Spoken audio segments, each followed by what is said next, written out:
அந்த நைட்டு தூக்கம் தான். குர்ஆன் திரும்ப திரும்ப திரும்ப சொல்லுது. ஏறத்தாழ 16 இடத்துல இந்த வார்த்தையே வருது. ஜஅலலக்கும் லைல லிதஸ்குனு ஃபீஹ் வன்னஹார முப்சிரா.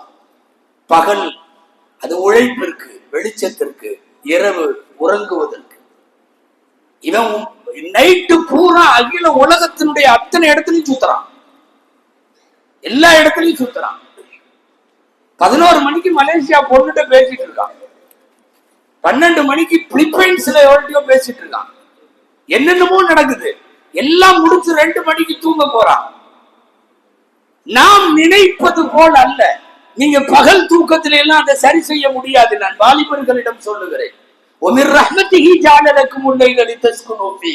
இரவின் அமைதி என்பது அல்லாஹ்வினுடைய அருள் என்கிறது குர்ஆன்.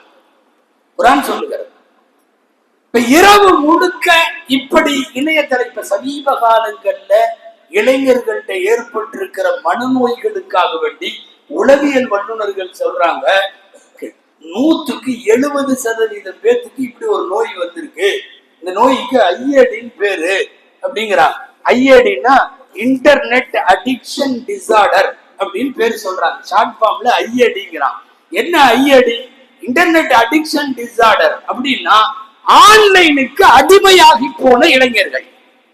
ஆன்லைனை புடுங்கினீங்கன்னா பெத்த தாயா இருந்தாலும் அடிச்சு போடுவான். ஆன்லைன்ல நீங்க இருக்க கூடாதுன்னு சொன்னா அவன் கேட்க மாட்டான்.